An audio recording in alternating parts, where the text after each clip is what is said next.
राम राम दोस्तों और मेरी माताएं बहनें, आप सभी का स्वागत है बाबा नीम करौली जी की शरण में। आप सभी का स्वागत है मैया रानी के दरबार में। आदि पराशक्ति मैया रानी, माता रानी आपके सभी कष्ट दूर करें। आप सभी के लिए बाबा नीम करौली जी और सभी देवों की शरण में अर्जी लगाता हूँ।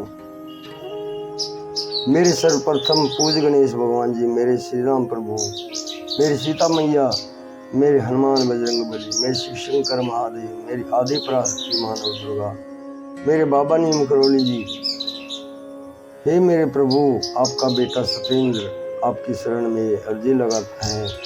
जो भी मेरा भाई मेरी माताएं बहनें आपकी ये महिमा सुनते हैं, उनके सभी कष्ट दूर करो, तुरंत हरो मेरे भगवान। उनके घर में सदैव खुशहाली हो, कभी कोई कष्ट उनके परिवार पर ना आए, यही मेरी प्रार्थना, यही मेरी अर्जी। जय जय श्री राम। दोस्तों और मेरी माताएं बहनें, आज मैं आपको बहुत ही महत्वपूर्ण एक पीपल के वृक्ष के बारे में पौराणिक कथा है, उसको बताता हूँ मैं। महाभारत कालीन पीपल काटने के दुष्परिणाम भगवान श्री कृष्ण कहते हैं, चाहे किसी भी वृक्ष को हम काटते हैं, अगर वो वृक्ष जिंदा है तो उसका मनुष्य की हत्या के समान ही अपराध होता है, पाप होता है। और पीपल के पेड़ को खासकर काटने से हमें क्या परिणाम भुगतने पड़ते हैं, इसमें बताया गया है।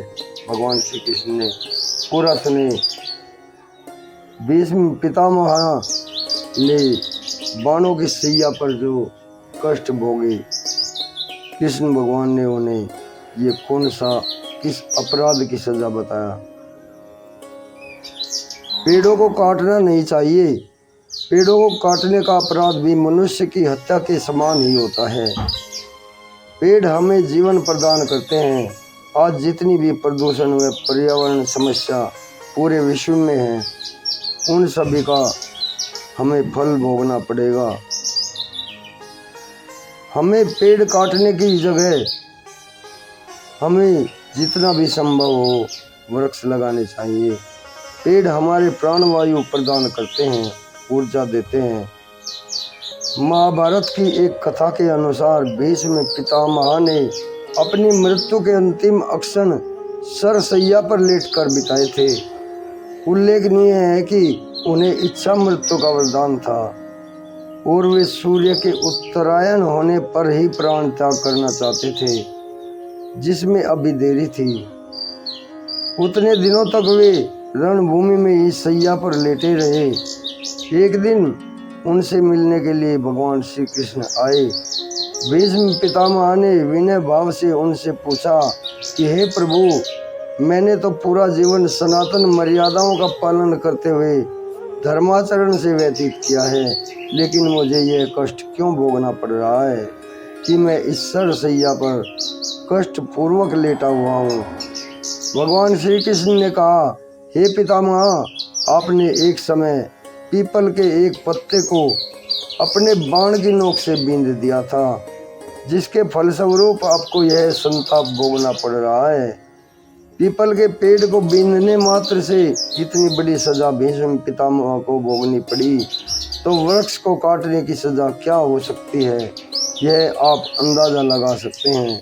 पेड़ों की सेवा करने और उनका पालन करने से परमात्मा प्रसन्न होते हैं और इनकी दुआएं हमें मिलती हैं। इनको कष्ट पहुंचाने व काटने से ऐसी बद्दुआएं मिलती हैं कि मनुष्य का जीवन नरक समान बन जाता है। हमें इन पेड़ पौधों से वे जड़ी बूटियां प्राप्त होती हैं जो जीवन दायिनी होती हैं। अब यह दुखद स्थिति है कि जंगल तो नाम मात्र के लिए ही रह गए हैं। पहाड़ों तक पर लोग वृक्षों व पौधों को उजाड़ रहे हैं।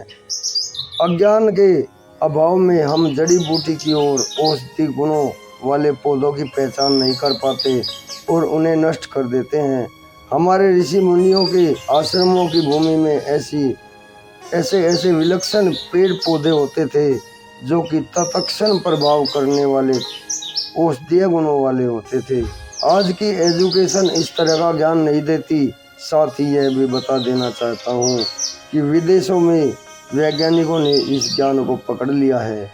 अब हमारी इन जड़ी बूटियों का उपयोग वे कर रहे हैं, वह दिन दूर नहीं इन्हें अपने पेटेंट भी कर लेंगे। हमें समय आते जाग जाना चाहिए।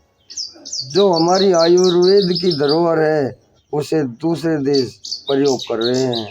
अतः सभी से हाथ जोड़कर प्रार्थना है, पेड़ काटे नहीं, पेड़ों को नुकसान ना पहुंचाए, पेड़ लगाएं, जीवनदायिनी प्राणवायु को बढ़ाएं। जय जय श्री राम, जय बाबा नीम करोली महाराज। दोस्तों और मेरी माताएं बहनें, आपको कैसा लगा आज का ये लेख, आज की ये कहानी? जय श्री राम, जय बाबा नीम करोली महाराज की।